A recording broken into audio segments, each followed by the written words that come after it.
베드로후서 3장 1절부터 13절 말씀을 본문으로 해서요, 둘째 편지를 너희에게 쓰노니, 둘째 편지를 너희에게 쓰노니 라는 제목으로 말씀을 나누도록 하겠습니다.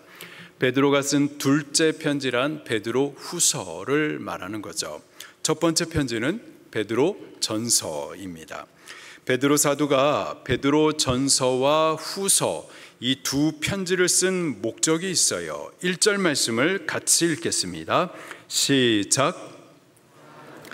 내가 이제 이 둘째 편지를 너에게 쓰노니 이 두 편지로 너희의 진실한 마음을 일깨워 생각나게 하시려고 편지를 쓴 거죠. 2절에서는 기억나게 하려고 라고도 말을 해주고 있습니다. 무엇을 생각나게 하고 무엇을 기억하게 하시려는지 2절의 그 내용을 확인하겠습니다. 시작. 곧 거룩한 선지자들이 예언한 말씀과 주되신 구주께서 너희의 사도들로 말미암아 명하신 것을 기억하게 하려 하노라. 아멘. 선지자들이 예언한 말씀, 그리고 주 그리스도 예수님께서 사도들을 통하여서 명하신 것, 바로 이것들을 생각나게 하고 또 기억하게 하시려고 베드로 전서와 후서 이 두 편의 편지를 썼다라는 거예요. 선지자들이 예언한 말씀, 어떤 말씀일까요? 제가 한 6구절을 쭉 읽을 건데 선지자들이 공통적으로 강조하면서 전하시는 메시지가 있습니다. 그것이 무엇인지 들으시면서 여러분들이 한번 찾아보시기를 바랍니다. 이사야서 13장 9절에 보라, 여호와의 날이 이르리니 잔혹하며 분노와 맹렬한 노함으로 땅을 황폐하게 하며 그 중에서 죄인을 멸하리라. 요엘서 2장 31절에 여호와의 크고 두려운 날이 이르기 전에 해가 어두워지고 달이 핏빛같이 변하리라. 아모스 5장 18절에 화 있을진저 여호와의 날을 사모하는 자여, 너희가 어찌하여 여호와의 날을 사모하느냐? 그 날은 어두움이요 빛이 아니라. 스바냐 1장 14절 5절 여호와의 큰 날이 가깝도다. 그 날은 분노의 날이요 환난과 고통의 날이요 황폐와 패망의 날이요 캄캄하고 어두운 날이요 구름과 흑암의 날이로다. 에스겔 30장 3절에 그 날이 가깝도다. 여호와의 날이 가깝도다. 구름의 날일 것이요 여러 나라들의 심판의 때 이리로다. 말라기 4장 1절에 만군의 여호와가 일어나라. 보라, 극렬하게 타는 풀무불 같은 날이 이르리니. 여기 여러 선지자들, 이사야 선지자, 요엘 선지자, 아모스, 스바냐, 에스겔, 말라기 선지자들이 공통적으로 예언하시는 말씀이 있어요. 무엇에 대한 말씀일까요? 여호와의 날에 대한 말씀이에요. 그리고 그날의 성격을 보니까는 크고 두려운 심판이 있을 것을 예언해 주고 계십니다. 또 주 그리스도 예수님께서 사도들을 말미암아 명하신 말씀도 있는데, 마찬가지로 마지막 때에 있을 여호와의 날, 곧 주의 강림에 대한 말씀입니다. 그날을 깨어서 준비해야 된다라고 말씀하고 계세요. 마태복음 24장 44절에 그러므로 깨어있으라. 어느 날에 너희의 주가 임할는지 너희가 알지 못함이니라. 데살로니가전서 5장 2절부터 6절에 주의 날이 밤에 도둑같이 이를 줄을 너희 자신이 자세히 알기 때문이라. 그러므로 우리가 다른 이들과 같이 자지 말고 오직 깨어 정신을 차릴지라. 베드로전서 4장 7절에 만물의 마지막이 가까이 왔으니 그러므로 너희는 정신 차리고 근신하여 기도하라.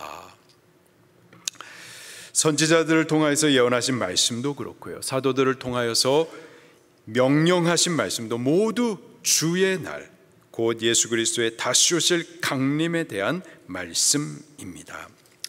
베드로 사도는 베드로전서와 후서 이 두 편의 편지를 통해서 바로 이 사실을 생각나게 하고 기억하게 하려고 했었던 거예요. 우리는요, 주의 재림과 그날에 있을 심판에 대해서 생각하고 기억해야만 할 줄로 믿습니다. 깨어서 정신 차리고 근신하고 기도하고 주님을 기쁘게 맞이할 수 있도록 준비해야만 하겠습니다. 그런데 이 사실을 믿지 않는 것뿐만이 아니라 대적하고 조롱하는 이들이 있습니다. 거짓 교사들이죠. 이들은 교회 안에 가만히 들어와서는 거짓된 말로 주의 날을 믿지 못하도록, 준비하지 못하도록 진리를 회방하고 대적해요. 3절과 4절 말씀입니다. 시작. 먼저 이것을 알지니 말세에 조롱하는 자들이 와서 자기의 정욕을 따라 행하며 조롱하여 이르되 주께서 강림하신다라는 약속이 어디 있느냐? 조상들이 잔 후로부터 만물이 처음 창조될 때와 같이 그냥 있다 하니. 아멘. 말세에 조롱하는 자들, 거짓 교사들을 말하는 겁니다. 그들은 자기의 정욕을 따르는 자들이에요. 주의 교회처럼, 성도들처럼 성령을 따르지 않습니다. 진리를 따르지 않아요. 그리고 주의 강림하신다라는 그 약속을 부인합니다. 선지자들을 통해서 분명하게 예언하시는데도 믿지 않습니다. 주 예수 그리스도께서 친히 사도들을 통해서 약속하셨는데도 그런 약속이 어디 있느냐 뻔뻔하게 조롱합니다. 그러면서 또 말하기를 만물은 처음 창조될 때의 모습 그대로다. 죽은 조상들 때에도 이 모습이었고 앞으로 계속 지금 이 모습과 같이 그대로 있을 것이다 라면서 주의 재림, 그때 있을 심판에 대하여서 부정합니다. 하나님의 말씀을 일부러 믿지 않는 거예요. 5절 말씀도 읽겠습니다. 시작. 이는 하늘이 옛적부터 있는 것과 땅이 물에서 나와 물로 성립된 것도 하나님의 말씀으로 된 것을 그들이 일부러 잊으려 함이로다.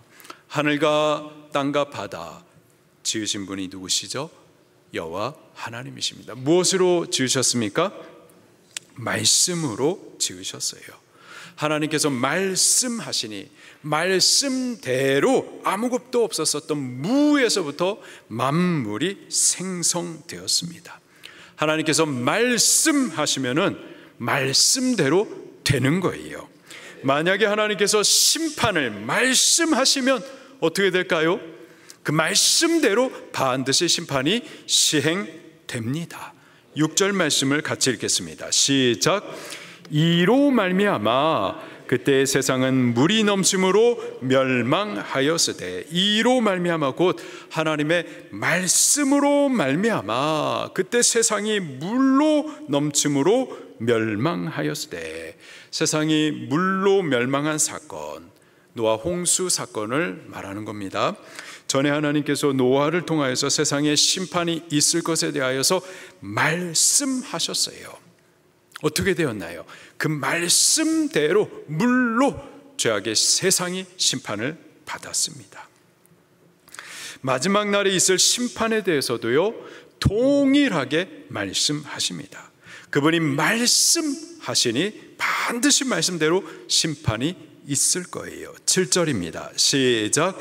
이제 하늘과 땅은 그 동일한 말씀으로 불사르기 위하여 보호하신 바 되어 경건하지 아니한 사람들의 심판과 멸망의 날까지 보존하여 두신 것이니라. 아멘. 전에 물로 심판하신 하나님께서 동일한 말씀으로 마지막 때의 심판도 예언하십니다. 경건치 않은 자들, 곧 주의 날을 믿지 않고 조롱하고 준비하지 않는 자들에 대해서 과거에는 물로 심판하였는데 이제는 불로 심판하실 거예요. 그분이 동일하게 심판이 있을 것을 말씀하셨으니 반드시 말씀대로 심판이 시행될 겁니다. 여러분은 하나님의 말씀을 믿으십니까? 여러분은 하나님의 말씀을 믿으십니까? 우리의 믿음의 근거는 하나님의 말씀입니다. 우리는 하나님의 말씀을 믿는 거예요. 내 체험을 믿는 게 아니에요.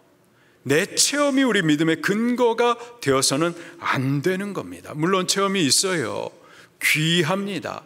우리가 체험에 대해서 부인하는 것 아니에요. 그러나 체험이 우리 믿음의 근거는 될 수가 없습니다. 여러분, 인도나 네팔의 힌두교인들도 체험합니다.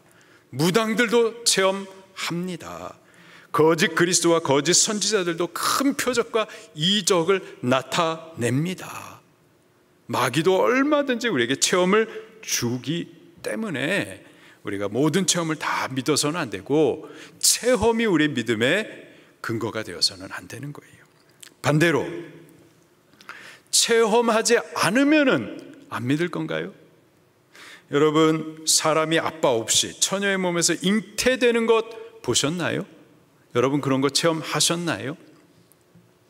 죽었다가 다시 살아나는 부활 체험하셨나요? 천국과 지옥 갔다 와 보셨나요? 그런 체험이 우리들 가운데는 없어요. 그런 체험이 없다고 안 믿으실 거예요? 아니잖아요. 우리의 믿음의 근거는 체험이 아니라 여호와 하나님의 말씀입니다. 기록된 하나님의 말씀, 그 성경을 믿는 거예요. 우리의 지혜와 이성도 우리 믿음의 근거는 아닙니다. 내가 좀 이해가 되면은 믿겠다. 여러분, 학교에서 미분, 적분 다 이해하시나요? 고등학교 수학도 다 이해 못하면서 하나님의 지혜와 능력을 우리가 이해하겠다? 안 되는 거예요. 우리가 이해돼서 믿는 것이 아니라 이해가 되지 않지만 하나님의 말씀이기 때문에 우리는 그 말씀을 믿는 겁니다. 태초에 하나님께서 천지를 창조하셨느니라 라고 기록된 하나님의 말씀이, 성경이 말씀하시니 우리는 그 말씀을 믿습니다. 하나님이 죽은 자 가운데서 그를 살리신지라. 우리가 부활을 체험한 적도 없고 부활에 대해서 우리의 이성으로는 이해가 되지 않아요. 그러나 말씀하시니 우리는 그 말씀을 믿습니다. 하나님께서 선지자들을 통해서 주의 날을 예언해 주시고 주 그리스도 예수님께서 그의 재림과 그날에 있을 심판에 대해서 말씀하시니 우리는 그 말씀을 믿는 거예요. 그런데 5절 마지막에 보니까 하나님의 말씀으로 된 것을 그들이 일부러 잊으려 함이로다. 거짓 교사들, 그들은 말씀을 애써 믿지 않습니다. 하나님이 말씀으로 창조하신 것도, 또 말씀대로 심판하신 것과 마지막 날에 심판하실 일에 대해서 그 말씀을, 그 약속을 일부러 부정해요. 거짓 교사들은 하나님의 말씀을 믿지 않습니다.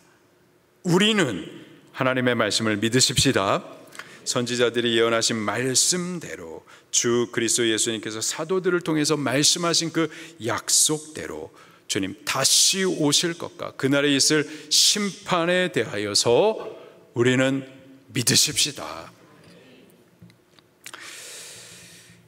그런데 목사님, 선지자들을 통하여서 예언의 말씀도 주셨고 또 주 그리스도 예수님께서 친히 사도들을 통하여서 약속도 하셨는데 왜 예수님 아직까지 재림하지 않으시는 겁니까? 오신다고 약속하신 지가 언젠데, 이 베드로 사도가 2개의 편지를 쓴 지가 벌써 2000년이 지났는데도 왜 아직까지도 오시지 않는 겁니까? 그날의 불경건한 자들에 대한 공의의 심판을 약속하셨는데 하나님의 심판은 도무지 소식도 없고 오히려 불의한 자들이 거짓과 부정, 조작과 날조로 권력을 찬탈하고 악인들이 법을 망가뜨리고 자기들을 위한 악법을 만드는데도 오히려 이 땅에서는 잘 되고 형통한데 도대체 이건 뭡니까? 대체 예수님 언제 오시는 겁니까? 과연 오시기는 하는 겁니까? 심판 있는 겁니까? 왜 이렇게 늦는 겁니까? 왜 그럴까요? 왜 아직도 예수님 오시지 않고 왜 심판은 말씀하시는데 그 공의의 심판이 나타나지 않는 걸까요? 베드로 사도가 대답해 주십니다. 하나님의 말씀이 말씀해 주세요. 8절과 9절 말씀을 같이 읽겠습니다. 시작. 사랑하는 자들아, 주께는 하루가 1000년 같고 1000년이 하루 같다는 이 한 가지를 잊지 말라.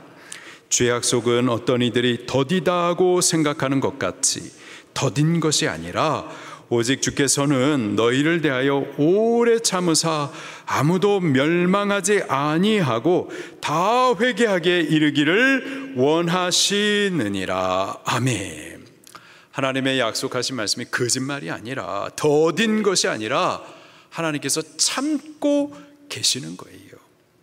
죄인에 대한 심판을 미루시면서 그들이 회개하고 돌아오기를, 그래서 멸망받지 않고 생명을 얻게 되기를 위하여서 오래 참고 기다리고 계시는 겁니다. 하루를 1000년처럼 지루하게, 또 1000년을 하루처럼 간절하게 죄인이 회개함으로 멸망받지 않게 되기를 기다려주고 계시는 거예요.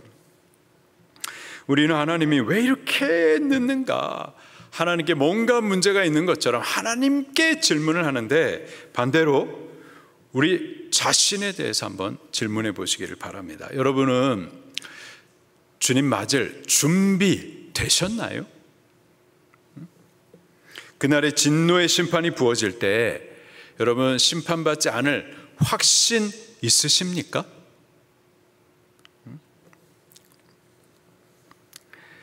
주의 강림이 늦어지는 이유는 사실은요, 우리 때문인 겁니다. 우리가 준비되지 않았기 때문에. 주께서 우리가 회개하기를 오래 참고 기다리고 계시는데 아직까지도 회개하지 않기 때문이에요. 지금 강림하셔서 세상을 심판하신다면은 세상이 멸망받을 때 우리도 함께 멸망받기 때문에, 그렇기 때문에 주께서 재림을 유보하고 계시는 겁니다. 그 심판을 붙들고 계시는 거예요.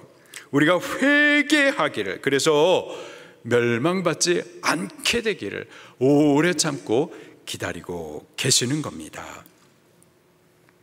주께서 오래 참으시지만은, 그러나 때가 이르게 되면은 반드시 오셔서 이 세상을 심판하실 거예요. 10절입니다.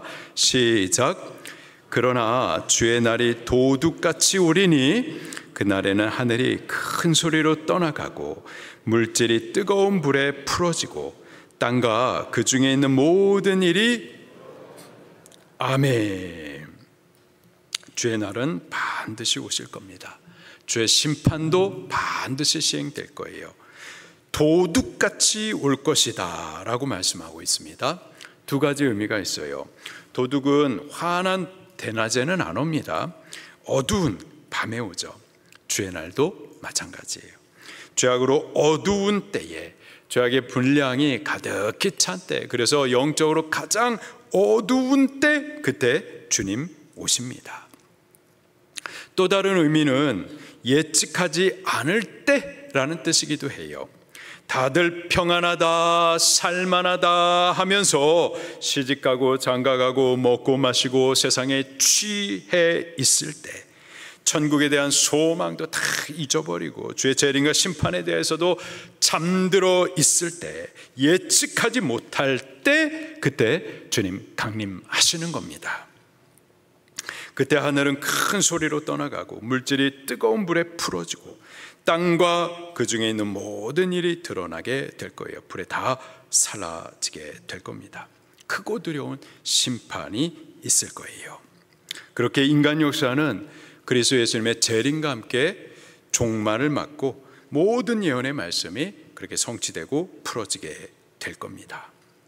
우리는 이 확실한 주의 재림을, 그 약속을 앞두고서 어떤 사람이 되어야 마땅할까요?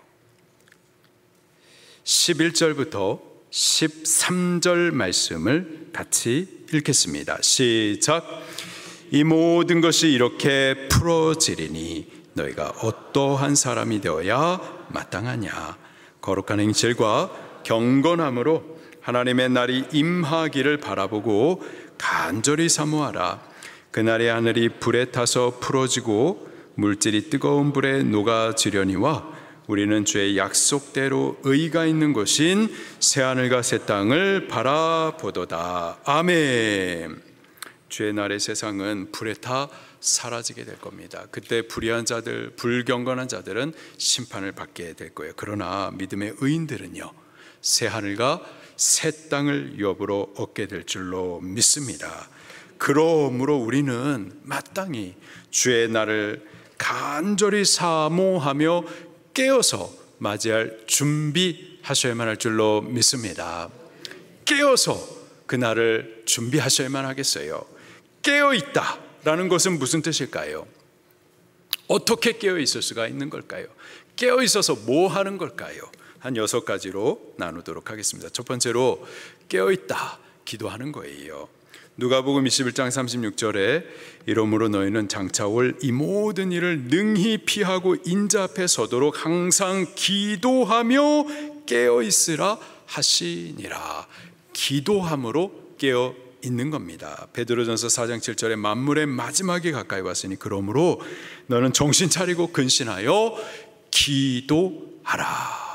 우리 기도하면서 깨어 있으십시다. 두 번째로 회개하셔야만 하겠습니다.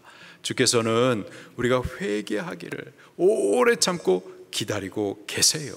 하나님의 말씀 앞에 우리의 죄를 찾아 회개하셔야만 하겠습니다. 사도행전 3장 19절에 그러므로 너희가 회개하고 돌이켜 너희 죄 없이 함을 받으라. 이사야 55장에 너희는 여호와를 만날 만한 때에 찾으라. 가까이 계실 때 그를 부르라. 악인은 그 길을, 불의한 자는 그의 생각을 버리고 여호와께로 돌아오라. 그리하면 그가 긍휼히 여기시리라. 우리 한국교회 회개해야 되겠고, 우리 수지 방주교회가 가장 회개 많이 하는 교회가 되기를 예수님 이름으로 축원합니다. 또 성령 충만을 구하셔야만 하겠습니다. 성령으로 바르고 참된 신앙생활을 하셔야만 하겠어요. 마태복음 25장 6절부터 10절에 밤중에 소리가 나되 보라 신랑이로다 맞으러 나오라 하매 이에 그 처녀들이 다 일어나 등을 준비할세. 미련한 자들이 슬기 있는 자들에게 이르되 우리 등불이 꺼져가니 너희 기름을 좀 나눠달라 하거늘 슬기 있는 자들이 대답하여 이르되 우리와 너희가 쓰기에 다 부족할까 하노니 차라리 파는 자들에게 가서 너희의 쓸 것을 사라 하니 그들이 사러 간 사이에 신랑이 오므로 준비하였던 자들은 함께 혼인잔치에 들어가고 문은 닫힌지라. 열처녀 모두 신랑 대신 예수님을 기다리는 성도들을 상징합니다. 그 중에 슬기 있는 5처녀는 등과 함께 등에 불을 밝힐 기름을 준비했었어요. 반대로 미련한 5처녀는 등만 가지되 기름을 준비하지 않았었습니다. 그래서 등은요, 성도의 외형적인 신앙의 모습을 말해주고 있습니다. 10처녀 모두가 등을 가졌어요. 그들 모두는 외형적인 신앙의 모습들이 있어요. 교회 등록도 했고 세례 받으셨고 또 성도 혹은 집사의 이름도 갖고 있습니다. 그런데요, 오직 슬기 있는 5처녀만 등과 함께 기름을 준비했어요. 여기서 기름은 그 등을 실질적으로 밝히는 것으로서 성령님을 상징합니다. 성령으로 거듭나고 성령의 충만을 입어서 그리스도의 생명의 빛을 비추는 참된 신앙생활 하는 것을 의미해요. 혼인잔치에는요, 오직 등과 함께 기름을 준비한 슬기 있는 5처녀만 들어갈 수가 있었습니다. 지금도 교회는요, 두 종류의 성도가 함께 있는 거예요. 우리가 함께 예배하고 있고 함께 성도라는 이름도 있지만은 두 종류가 있는 거예요.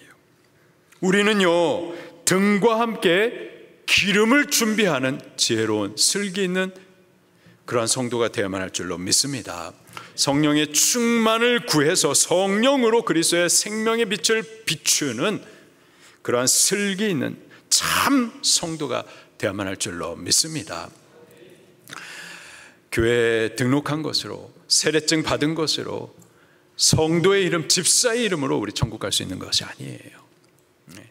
주의 성령으로 거듭나셔야만 하겠고, 성령의 능력으로 바른 신앙 하셔야만 우리 주의 혼인잔치에 참여할 수 있겠습니다. 네 번째로요, 맡겨주신 달란트를 힘써 일하여 남기셔야만 하겠습니다. 마태복음 25장 19절부터 21절에 오랜 후에 그 종들의 주인이 돌아와 그들과 결산할세. 무엇을 할세? 결산할세. 주의 다시 오시는 날, 그날은 결산의 때이기도 합니다. 5달란트 받았던 자는 5달란트를 더 가지고 와서 이르되, 주인이여, 내게 5달란트를 주셨는데 보소서, 내가 또 5달란트를 남겼나이다. 주인이 이르되, 잘하였도다. 착하고 충성된 조가, 내가 적은 일에 충성하였음에 많은 것을 내게 맡기리니 내 주인의 즐거움에 참여할지어다. 하나님은요, 모든 성도들에게 달란트를 맡기십니다. 모두에게, 우리들 중에 한 사람도 빠짐없이 사명을 맡겨주세요. 5달란트를 맡은 자가 있고요, 2달란트, 1달란트를 맡은 자가 있습니다. 많이 맡김을 받는 자가 있고 적게 맡김을 받는 자들이 있어요. 그러나 중요하지 않습니다. 각각 맡은 대로 충성하여 남기면 되는 거예요. 5달란트 남긴 자가 주인의 칭찬을 듣습니다. 착하고 충성되다. 내 주인의 즐거움에 참여하라. 2달란트를 남긴 자도 칭찬을 듣는데요, 5달란트 남긴 자와 똑같은 칭찬을 받습니다. 각각 맡은 대로 충성하면 5달란트, 2달란트 상관없이 같은 칭찬을 받게 되는 거고, 같은 자리에서 즐거움을 참여하게 되는 거예요. 문제는요, 주인이 믿어주시면서 맡겨주신 것을 땅에 묻혀두고 일하지 않는 게으른 자입니다. 그는 아무것도 남긴 것이 없기 때문에 결산의 때에 책망을 받고 바깥 어두운 곳으로 쫓겨나게 되는 거죠. 우리 각 사람들에게도 달란트들이 있어요. 주님께서 맡기신 사명들이 있습니다. 무엇인지 찾으시기를 바랍니다. 찾고 힘써 일하여 남기시기를 바랍니다. 그렇게 함으로 주의 날을 준비하시는 거예요. 5번째로, 말씀을 먹여주면서 영혼을 길러내는 겁니다. 누가복음 12장 42절 43절에 진실한 청지기가 되어 주인에게 그 집 종들을 맡아 때를 따라 양식을 나눠줄 자가 누구냐. 주인이 이를 때에 그 종이 그렇게 하는 것을 보면 그 종은 복이 있으리로다. 주인이 이를 때에, 다시 오시는 그때까지도 양식을 나누어 먹이는 자, 그는 복이 있으리로다. 하나님의 말씀이 우리 영혼을 살리시는 양식인 줄로 믿습니다. 그 말씀을 먹여서 그렇게 영혼을 길러내면서 주님의 다시 오실 날을 준비하는 거예요. 마지막으로요, 부지런히 복음을 전도해 주는 겁니다. 고린도전서 11장 26절에 주의 죽으심으로 이루신 그 복음을 그가 다시 오실 때까지 전하는 것이니라. 그리스도께서 재림하시는 그때까지 복음 전하는 것, 그것이 우리에게 맡기신 주님의 명령입니다. 복음 전하면서 주님 오실 길을 준비하는 거예요. 사도 베드로는 베드로전서와 후서 이 두 개의 편지를 통하여서 주의 날 그날에 있을 심판에 대하여서 우리로 하여금 생각나게 하고 기억하게 하도록 하십니다. 우리는 주의 날을 다시 생각하고 항상 생각하셔야만 해요. 기억하고 또 기억하면서 주의 날을 맞이하도록 우리 잘 준비하셔야만 하겠습니다. 우리 깨어서 기도하십시다. PRA 1, 2, 3 기도 분량 채우십시다. 죄악을 찾아서 회개하십시다. 성령의 기름을 채우십시다. 사명을 찾아 충성되이 일을 하십시다. 영혼을 돌보아 말씀을 먹여 길러내십시다. 부지런히 복음 전도하십시다. 우리 이번 한 주간 동안에 이렇게 사명하면서 주의 날을 준비할 수 있기를 힘써 보시기를 예수님 이름으로 축원합니다. 말씀 붙들고 통성으로 기도하시겠습니다.